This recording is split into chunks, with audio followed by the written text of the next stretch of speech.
بسم اللہ الرحمن الرحیم۔ آزمائش کبھی سزا نہیں ہوتی، بلکہ یہ رب کعبہ کی طرف سے اس کی ایک مہربانی و عنایت ہے تم پر کہ تم اس کے ہاں پسند کیے جاتے ہو۔ تمہیں وہ اپنے اچھے اور نیک بندوں میں شمار کرتا ہے، کیونکہ آزمائش اسی کی جاتی ہے جو ایمان والا ہو، جو اس کے نزدیک صبر والا ہو، جو توکل والا ہو۔ تو پھر ان حالات میں شکوے شکایتوں کی بجائے صبر و تحمل سے اس کی حکمتوں اور مصلحتوں پر غور و فکر کرو، تاکہ تم جان سکو کہ یہ آزمائش تو محض ایک بہانہ ہے اس رب العالمین سے رابطہ رکھنے کی، اپنے ایمان کو مزید پختہ کرنے کا، اور سب سے بڑھ کر بہترین اجر پانے کا، کیونکہ اللہ خود فرماتا ہے کہ اللہ صابرین کے ساتھ ہے، اور صبر کرنے والوں کو ہی اللہ محبوب رکھتا ہے۔ صبر کرنے والوں کو ہی ان کا پورا بے شمار اجر دیا جائے گا۔ اور یاد رکھو کہ بے ایمان اور بہکے ہوئوں کو وہ ان کے حال پر چھوڑ دیتا ہے۔ وہ اپنے ہی ہاتھوں سے اپنی زندگی کو آزمائش بنا کر خود پر مسلط کر لیتے ہیں، اور پھر اس بھنورے سے کبھی نہیں نکل پاتے۔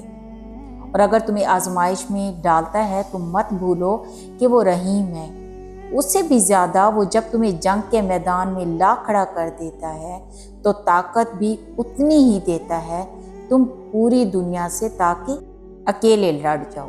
تو پھر یہ مایوسی کیسی؟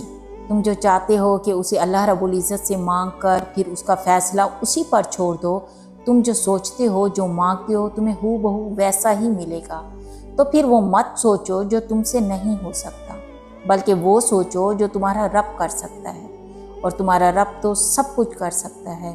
تم جتنی دفعہ دعا مانگتے ہو اللہ رب العزت تمہیں اتنی ہی دفعہ تمہاری دعاؤں کا جواب دیتا ہے۔ تم یہاں ایک قطرے کے لیے رو رہے ہو، جبکہ تمہارا رب تو تمہیں 7 سمندر عطا کرنے پر بھی قدرت رکھتا ہے۔ تمہارا کم بس دعا کرنا ہے، عطا کی تدبیریں وہ خود بناتا ہے۔ بس یاد رکھو آزمائش کبھی بھی سزا نہیں ہوتی، یہ صرف اللہ کی طرف سے آپ کے لیے پکار ہوتی ہے، وہ پکار جو اللہ دیتا ہے صرف آپ کو اپنے پاس بلانے کے لیے۔ اللہ جانتا ہے میرا بندہ ٹوٹ چکا ہے، وہ تنہا ہے، اسی لیے وہ چاہتا ہے کہ میرا بندہ میرے پاس آئے اور میں خود اس کا مرہم بنوں۔ آزمائش تو اللہ تعالیٰ نے اپنے انبیاء کو بھی دی تھی۔ کیا انبیاء علیہ السلام اللہ کو پیارے نہیں تھے؟ حضرت ابراہیم کو صحرا میں بھٹکایا، تپتے صحرا سے پھر زمزم کا چشمہ نکالا۔ یوسف علیہ السلام کو اپنے خون کے رشتوں سے آزمائش میں ڈالا، تب جا کر ان کو مقام ملا۔ آخر الزمان حضرت محمد صلی اللہ علیہ وسلم کو یتیم پیدا کیا، بچپن میں ہی ماں لے لی، اولاد دی تو وہ بھی سب اپنی زندگی میں اللہ نے واپس لے لی سوائے ایک بیٹی کے۔ بس ایک بات یاد رکھیں، اللہ آزمائش میں ڈالتا ہی اسے ہے جسے پسند کرتا ہے۔ بس توکل رکھیں، صبر کریں، سب بہتر سے بہترین ہو جائے گا انشاءاللہ۔